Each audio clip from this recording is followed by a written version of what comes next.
Hey, Don Beebe, welcome back to Sports Spectrum. I understand you were featured in our magazine back in the 90s. It's great to have you here on the show. Yeah, it's been a while, but I was back there with I think Robert Brooks of the Packers, and then I think there was one when I was in Buffalo as well. But Yes. yeah, great magazine. Yeah, it's been around for a long time, and this podcast now for about 5 years, and we're just glad to have you here on the show today. Let's start with your playing career, because I think a lot of people will remember you certainly as a wide receiver in the NFL, but with the Buffalo Bills, a member of 4 AFC championship teams there.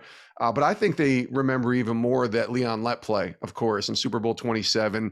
Not a good ending, obviously, for your team, but an amazing play and an amazing lesson learned in the midst of a blowout that we can certainly talk about later on too a little bit more. But how often, I just thought this would be a great way to start. How often are you asked about that play? It has to be at least a couple times a week, I would think. Oh, well, I will say this, Jason, is here we are, 29 years later, and we're still talking about it. Yeah. I bet if it's not every day, it's pretty close to every day that I receive a fan mail letter through the school that I'm coaching at, or the business that I used to have, or my home, because everybody has access to this information nowadays. Yeah. And it's every day that I get somebody. I just was just spoke 4 times over the weekend. 3 of them were at Bucknell University, spoke to the Bucknell football team, spoke to student athletes, and then I spoke at a big FCA thing that night, and then got in my car and drove all the way to Kansas City from the Philadelphia area, believe it or not. That's my a wife drive. and I. Yeah, me and my wife, we drove, and I spoke at another FCA thing there this past Sunday night. So, and obviously in every talk that I do, I always centered around, depending on who the group is that I'm speaking to, of never giving up on the Lord. And that play is obviously a staple. I always say this, Jason, and this is funny because, as we go through things in life, you never know when God's really using you. You just never know when that moment's going to come. And I will say this. I remember this like it was yesterday. It was, when I was a little boy, growing up in mom and dad's backyard, I always dreamed of playing in the Super Bowl. And that Super Bowl was in Pasadena. I remember the old Oakland Raiders with Fred Biletnikoff and Cliff Branch, and playing in Pasadena, and I was like, that was kind of I wanted to play there, right? And here I'm living that dream. And here it's the 3rd one of the Buffalo Bills, and it's in Pasadena, Super Bowl XXVII. I go out an hour before the game, just like I almost did every game, but this one was different because it was a prayer that I will never forget. And I remember kneeling at the 50-yard line an hour before the game, 72 degrees, absolutely gorgeous day in Southern California. And I just said, Lord, more than any time in my whole career, let me glorify your name today more than mine. And I really, really, truly, heartfully had that feeling. Now, Jason, selfishly speaking, when I got up, I felt so good. I mean, it's just like when that spirit just comes on you, you're so just love it, right? That's how I felt. And I was walking off the field and I'm thinking, oh man, there's no doubt I'm going to score the touchdown to win it. I'm going to score a touchdown to win one for the first time in Buffalo history. I'm going to make this JJ Jefferson one-handed stab in the back of the end zone, Yes. And no, God gives me Leon Lett. A blowout 52-17, 4 minutes left in the game. And I run the guy down and knock the ball out of his hands. And this is the point I want to make. And this is why it's so God. Is that on the stages that I stand and speak to people around the country, how many people can relate to a one-handed stab in a Super Bowl? Nobody. Right. But how many can relate to never giving up? Everybody. And that's how God works. God doesn't care about the score. He doesn't care about even the outcome. What he cares about is how are you using what he gives you to glorify him and not yourself. And I think it's just such a great life lesson that you just never know. And through defeat or victory, you're still the same in Christ. Your identity is in him and not football or whatever that is. And it's just give me a lot of great avenues, Jason, to talk about my faith. Well, I was just going to say, because what a great lesson to learn when you hear this story. And I'm sure a lot of the kids that you coach, we call them kids, certainly one of them is going to be my nephew, and you coach these guys and they're 17, 18, 19, 20 years old. They may not have heard of Don Beebe, the football player, maybe from their parents like me or their uncle, but they may not know about you as a player. They just know you as coach. But then you share this story and you say, listen, it was 52-17. Like, that's every reason for someone to give up and to not give out a maximum effort that late in the game. You're just letting the game go and move on. But that's parallels to life. There's going to be ups and downs and tragedies and difficult seasons of life. And yet it's a great parallel to stay sustained in Christ and not give up on him when you're going through a difficult time. Yeah. And that's the other lesson that I like to speak on is, my coach in Buffalo, Marv Levy, Hall of Fame coach, one of the greatest men I've ever met. Yeah. He always used to say this a lot. He says, guys, your character will be revealed in every game that you play. Some will be good, some will be bad. Make it good.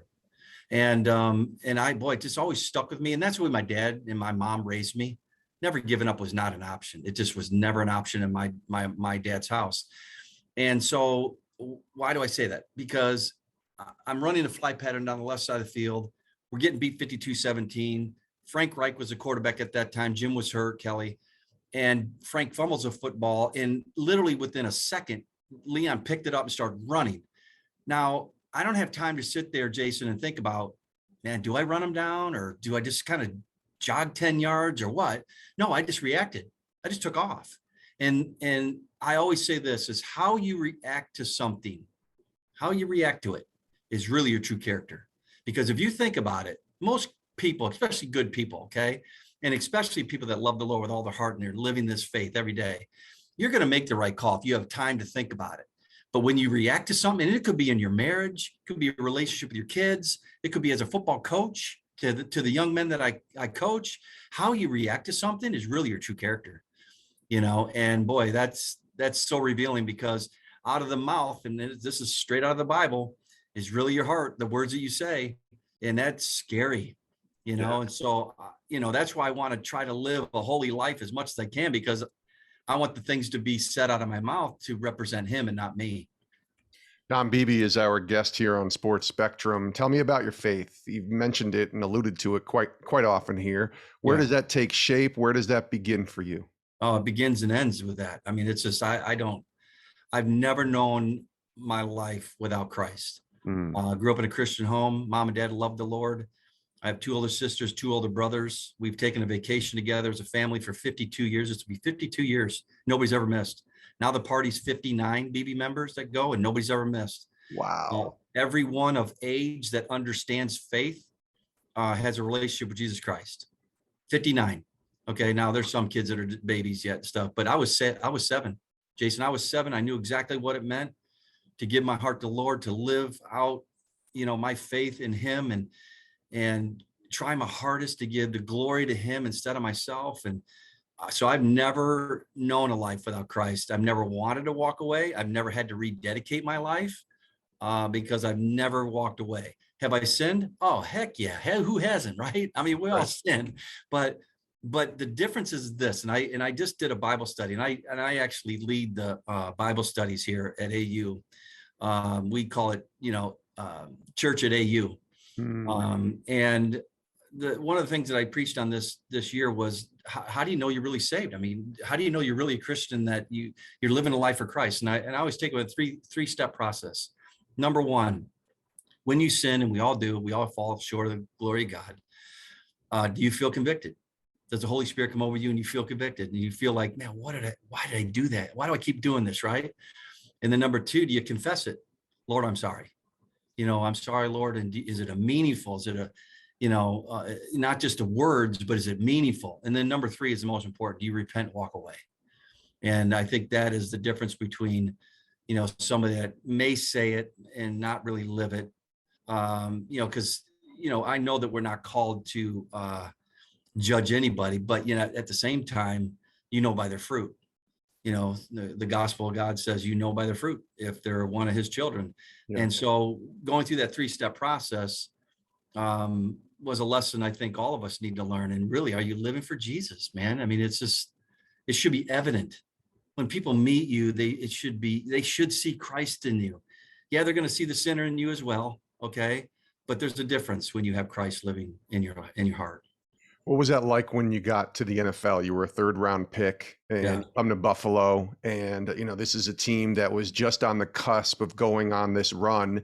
In '89, I think you made it to the playoffs and lost to the Browns, if I'm remembering correctly. '90s, the Super Bowl run that goes all the way to '94, and just an amazing run there with an amazing bunch of guys. But you come into this atmosphere in Buffalo where it's the NFL, it's professional football, the world's coming at you, certainly trials and temptations you have to imagine. What was it like trying to continue to stay faithful to the Lord when you became an NFL player? Well, okay. First of all, it's always hard, no matter what you do in life, because you can always find trouble. That's true. It's not just in the NFL. That is true. No, it's really not. And I think that it's the three most important decisions that you're going to make in your life are A, your salvation, number one. Number two, who you're going to marry somebody godly. Yeah. And three, hang around with people that love the Lord or are good character people. That does not mean that you don't go out in the street and preach the gospel to the lost and whomever that may be that God puts in your path. But fellowship with godly people, because they're going to hold you accountable. And my 6 years in Buffalo, I'll be honest with you, my roommate was Frank Wright. And, it's funny, we would go on the road and we would hardly ever turn on the TV. We would a lot of times just share what's going on in our lives, and, how's your walk, and challenge each other. And Frank used to challenge me a lot. And I loved that about our relationship. Mm. So I'll be honest with you, I missed that most than playing and all the other things. I missed the camaraderie, the groups of godly men that we had in Buffalo and in Green Bay, and so it was just, those were the great times. I mean, when you're in, Bible studies or small groups 4 times a week, I don't get that anymore. Church, church on Sundays and Wednesday night Bible studies, and that's it. But I'm glad I'm married to a godly woman because we talk about the word almost every day together. So that's what I would encourage somebody. So when I got into the NFL, I'll be honest with you, it didn't change me. The people around me changed. I will say that, because they look at you differently. But it didn't change me. I was never driven by money. I was never driven by fame. I'm not going to stand in front of God one day and he's going to say, hey, great job on Super Bowls and great jobs, all the wins as a coach and all that stuff. He don't care. What he cares about is, I brought this guy to you in 2022, be it Caleb. What'd you do with Caleb? Did you nurture him his walk, or did you tell him about me, or whomever that was? That's what I'm going to be held in judgment for. Mm. So when you're in the NFL, you say people around you changed. Was that vital to you to stay not just firm in your faith, right, but to keep that circle tight knit, right? Because you have more people who know you, who you are. You have the Leon Lett play, right? Yeah. And even though you lost the game, it's still a chance for more people to know who Don Beebe is. Obviously, if you're a football fan or a Bills fan, you knew who you were, but a lot of people are starting to know you. So fame, for lack of a better word, is coming to you, notoriety. And I've just seen so many people struggle with that, even those in the faith that have come on the show, so many athletes that just struggled. And they said it was about their circle of friends. And when they let go of that tight knit circle, that's when things started going awry. Yeah. Well, it's funny because I always say this to young, the guys that I coach, and, because I coached in high school for 14 years as well. And that's such an impressive time. People, they hang around the wrong group and they want to just fit in. And college as well. And I always tell guys, listen, I've never drank beer. Okay. I've never smoked. Okay. I didn't have sex before marriage. And all these things, and people are like, man, you're crazy. What's wrong with you? Right. To be honest with you, and it's because of my parents again. And this is why parenting is so important. I took it as a compliment. It really was. They make fun of, and they say these things because they want to be that. But they don't have the courage to stand up in the face of, hey, I'm not going to go to the party tonight. Hey, I don't want to drink, or I don't want to do that. And it's funny, now that I'm older, some of the players that I played with in high school and even professionally, matter of fact, superstars players have said, it was the maturity in Don's walk. And Frank could say the same thing too, because I've heard it said about him as well, that, they saw something that they wanted, and they really wasn't willing to have the courage or the maturity to stand up. But then they found it later in life. So the seed's planted, and that's what I always looked at it. I said, listen, I'm not going to change these people. There's no way. I'm not, that can only come from the Lord, but I can, through God's help, plant seeds. And that's really important for me to remember, because again, I go back, Jason, to that's what I'm going to stand in judgment for. Yeah. And that never, I always vision what heaven's going to be like, and I always get this vision that I'm walking down the streets of gold, and all of a sudden some guy comes up to me, or some girl comes up to me and says, just wants to shake my hand. And they always say two words. They just say, thank you. And I'm like, for what? And then because I heard you speak one time, or the example that you gave, or whatever it was, the seed that was planted, they just say thank you. And boy, that's an exciting picture that I never want to lose. Yeah, there's the moments when you actually do talk to someone and share Christ with them, and maybe even help lead them to the Lord. But I think there's going to be moments when we get to heaven that we don't even realize took place, like you say, where you might have shared about your story with Leon Lett, or maybe we were, together at a dinner or a breakfast or something, and somebody just said something that really impacted them, and it helped plant a seed that led them to an opportunity to say yes to Christ. Yeah. I think there's going to be so many of those, and that gets me juiced up. That gets me excited to want to live your life in a way that is honoring God, because you just never know what impact you might be able to make. You really don't. And again, going back to Coach Levy, you never know when that moment's going to happen. And he talked about football games. We're talking about the game of life. You just never know. That's why you try so hard to live a holy life. And people are like, well, how do you do that? Well, I always use the example of a football player. If I don't know the playbook, how am I ever going to play in the game? Yeah. And so if you never read the word and you're never on your knees, 1 Thessalonians 5:17 tells us to pray without ceasing. That's continuously throughout the day. You're driving to work. I could be praying while we're talking right now, Sure. And but yet if you fill yourself more of knowing the playbook for life, which is the Bible, you're going to live a holier life and a better example of who he is and was still. As when he walked on the earth. So I don't know. I just don't ever want to lose that perspective and get caught up in the world of coaching and wins and what the world just wants to dish out on a daily basis, because it's so empty. We're so glad to have Don Beebe here joining us on Sports Spectrum, on the Sports Spectrum podcast. As you transition to later in your career and you go to Green Bay, and I think a lot of people might forget that if you're not a big football fan, they might associate you with the Bills and even the Leon Lett play, but you played in a bunch of Super Bowls here and even won one. You played in 5, I believe, appeared in 5 Super Bowls in 9 seasons, which is not a bad ratio. It's not Tom Brady, but it's pretty close, Don. I mean, in the amount of Super Bowls that you got to play, but you got to win one with Green Bay and the Packers in 1996. That was Brett Favre's only Super Bowl, of course. And what a great group of people there under Mike Holmgren. Tell me about what that was like for you to experience a Super Bowl on the winning side. I believe that game was in New Orleans and you beat the New England Patriots. Tell me about that Super Bowl and that experience for you. Yeah. First, I'll set the record for you as far as Super Bowls. Yes. I was actually the first person to be on 6 Super Bowl teams. Right. So 4 with Buffalo and 2 with Green Bay, but I was hurt. So if you're hurt, it doesn't count as one to participate, but I was on that team the whole year. So I was the first to be on 6. Mike Lodish is the first to actually play in 6 Super Bowls, 4 with Buffalo, 2 with Denver. Yes. And then obviously Tom has taken the Super Bowl thing to a whole nother level. It's called the Tom category. That's right. But yeah, so going to Green Bay, which is a story in itself and a good life lesson story. But when I get to Green Bay, I was quoted in the paper, said, listen, if I got to carry the water out to Reggie when he gets tired, I just want to be on a team, because I really thought that was going to be the team to win it, because they had just lost in the NFC Championship the year before to Dallas. Yes. And I wanted to be, and I thought Green Bay was a team. And sure enough, I get there, and that year was my best year statistically.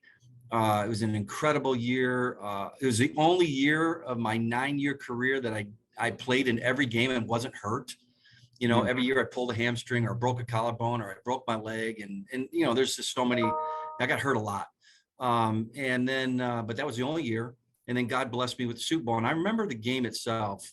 There's no way I was losing this game. I'm just going to tell you, there's no way I was losing this game, And so I'm the safety guy. The game's over. I'm 10 yards behind Favre, watching that last 10 seconds click off the clock, looking up at the clock, and then it just went crazy, right? And I walked up to Favre. You watch the video. I walk up to Brett. I tap him on his shoulder, and I said, "Hey, Brett, can I have that ball?" And he said, "Beebs, man, you deserve it." Gave me a hug. And I went over there, and as I'm walking over to where my wife and my 2 children at that time, I shared a moment with them, and it was just so cool. NFL Films actually was doing a piece on me, Reggie White, and Leroy Butler. Eugene Robinson, actually. So the cameras, wherever I went, they were following me. So I got this whole footage of this stuff. It was just phenomenal by NFL Films, which are the best. Yes. And I remember after my kiss with my wife, and I gave her the ball and all this, and I turned around and I walked off the field with my 4-year-old daughter and my 2-year-old son, who just, by the way, finished his 4th year with the Minnesota Vikings. Crazy. Chad Beebe, of course. Yeah. So that he's living that life now. And I got to walk off the field. And it's funny, Jason, you know what really, really struck me? As I actually felt guilty. I just thinking to myself, why me? Why not all the other guys in Buffalo? Why not Marv Levy and all the people in Western New York, all the phenomenal fans, just incredible people. Yeah. Well, I just wish they could all be experiencing what I was feeling. So it was kind of anticlimactic for me. Extreme joy, but at the same time, man, I wish they all could be with me, the Bills guys. But yeah, it was a tremendous moment. There's no question about it. They're not far off, by the way. I'm sure watching them. I think they got as good a shot as any team this year to finally get over that hump and win that Super Bowl. They got all the pieces in place. They really do. I was actually predicting last year it was going to be the Packers against the Bills in the Super Bowl. Wouldn't that been so? It was close. They were both right there and had opportunity. Isn't football so strange, though? I was telling somebody this past weekend, we were talking about, I was at a conference with some NFL guys that were there speaking at it, and we were talking about the Rams being the Super Bowl champions. And yes, they deserve it, and they earned it, and they won it, and had a lot of talent and did everything they needed to do to win it. But you have to have a certain few things go your way, right? Because the Rams would have never hosted the NFC Championship game if Green Bay didn't lose. And they played a team like the Bengals, who were an upstart team, and obviously they were a great team too. But Kansas City and Buffalo were sort of playing each other out of that opportunity in the way that they played in the divisional game. It's just all about circumstances playing itself out properly, right? Because all 4 of those games that Buffalo lost, maybe not the 52-17 game, but there's opportunities even early on when you can look back and say, man, if it just went this way instead of that way, who knows what could have happened? Yeah, there's no doubt. Our biggest problem, though, to be honest with you, Jason, was our mentality during the course of that game was not great. And let me give you an example. Which game are you talking about? The Super Bowl with Buffalo. Yes. And the difference between Buffalo and why Green Bay won it and why Buffalo didn't. Because Buffalo had more talent. I'll be honest with you. There's more talent on that Buffalo team than there was in the Green Bay team, if you just looked at it per position. Yes. But this, for example, Super Bowl, our 4th Super Bowl was against Dallas again. It was in Atlanta. And we were winning at halftime. I think it was 17-10 at halftime. And we were handling the line of scrimmage. We were going to get the ball first to start the second half. And so we're coming out, we're thinking, okay, let's put a drive together, get up 10 or 14. Let's kind of put this way, and we're going to finally win one, right?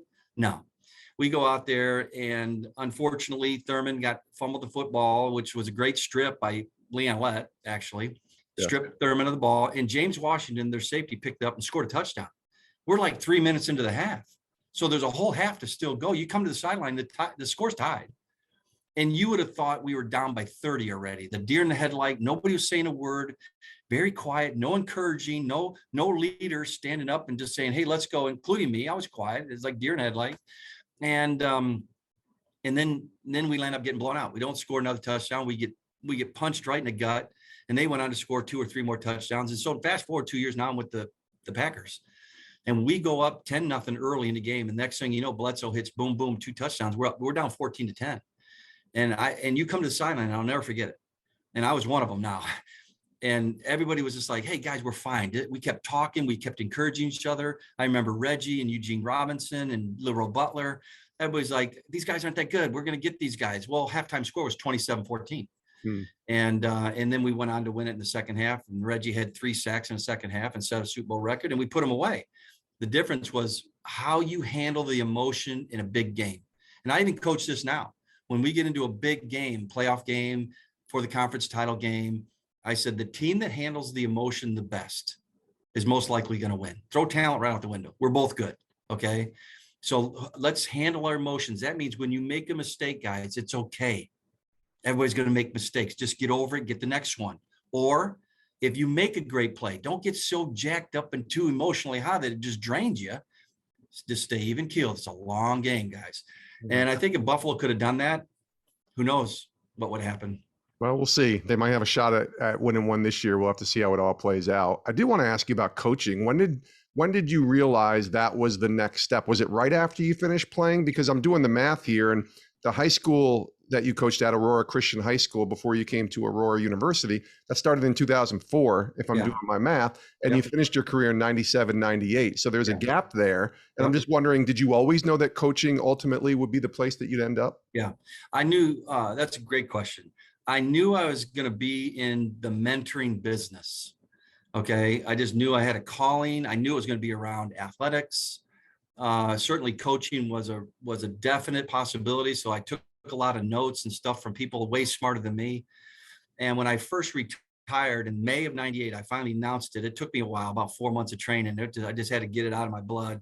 I was scheduled to get on a flight to go to Oakland and sign with the Raiders. John Gruden was the coach there.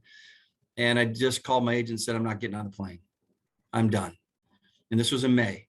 And right after that, I was still training, and my partner, we decided, let's start a business that trains athletes.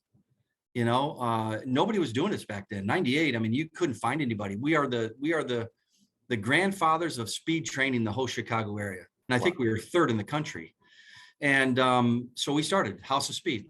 My wife came up with the name House of Speed because it was after the House of Pain in the Astrodome. Yes. And that's how we came up with our name. And we trained for 23 years. But 6 years into it, Jason, I just felt the calling to be more of a mentor at a more personal level, intimate level, really getting to know kids. Because through training an athlete, you see them once a week and then they're gone. But I wanted to get into coaching. So I did. And God just started opening doors. He opened the door over to Aurora Christian High School. They had no football field. They had no weight room. They had 17 kids in the whole program. It was the Bad News Bears on steroids, believe me. Wow. And through God, and just watch how God worked. I mean, we built this phenomenal facility with field turf, went on a string of, winning going to 3 state titles and winning 2 of them, and just turned it into a really, really cool thing. And then after doing that for 14 years, 10 as a head coach, and then my son got into the league, I wanted to go see him play. I stepped away from 2018, stepped away from the whole year. And I knew I wasn't going to go to high school. I thought about going to NFL maybe or college. And then God just opened the door here at Aurora University. But I sat out all 18. I explored a lot of options. God called me to Aurora University. I would have never thought of that. I would have never thought about my hometown university. And I was really excited after I got to meet with the AD, who's a great guy. The president here is a phenomenal person, Dr. Shurik. She's an amazing person. And I was very fortunate to work under 2 really cool people and still do. So I'm going into my 4th year. I love coaching here. I've signed a long-term deal.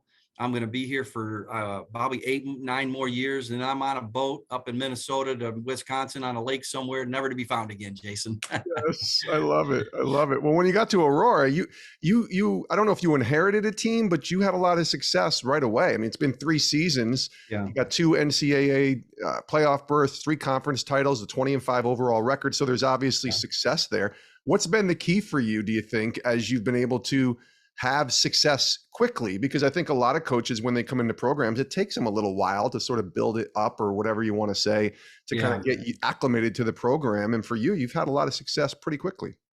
Well, okay. So what I'm about to say, I don't want to come off wrong, because I know where my strength and my power comes from. Okay. It ain't me, but I will say this: God has used me in an amazing way in coaching.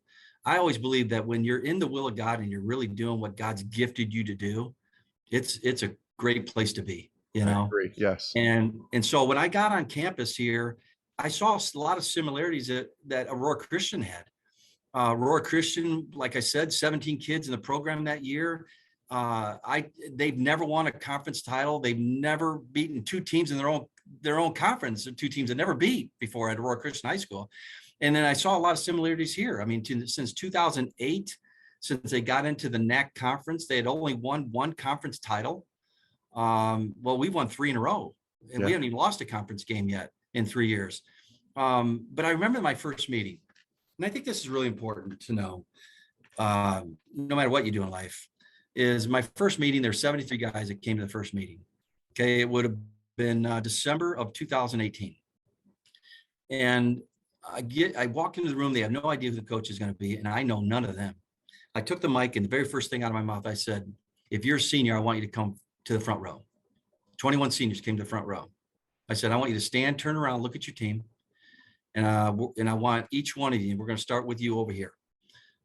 Tell your team what you would like to accomplish this year. What would you like to see your team do? And the first kid, he says, you know, guys, I'd like to create chemistry and have a lot of fun. I said, no, let me stop you there. And his name was Connor. Let me stop you there, Connor. I said, I'm not talking about that. We're gonna create chemistry. We're gonna have a lot of fun. Believe me, we're going to. Because any coach that's not doing that shouldn't be coaching. Yeah. I said, no, I want to tell me what you'd like to see. Tell your team what you'd like to do, accomplish. And he goes, oh, I got you, coach. He goes, win the conference. Because they only done it once in school history in that conference. And then 17 more guys said conference title. Finally, we got the number 18th kid, and he goes, man, I'd like to be the first team to ever win a playoff game. And so 3 more guys said conference or playoff game. And I said, turn around, guys. I said, now I know why you're average. Don't take this wrong, but I know why you're average. You think average. I said, the 2 biggest reasons why teams don't win, or a guy doesn't accomplish something, or a woman doesn't accomplish something, and we could talk about life in general, but let's just talk sports right now. 2 biggest reasons why you don't think you can. You don't actually think you can win the national title, or you're just too lazy. You don't know how hard you have to work to achieve great things in life. I said, that's going to change right now. This very second, it's going to change the way you think. We're going to eat, sleep, talk, train, practice. Everything we do is going to be to a national title. Okay.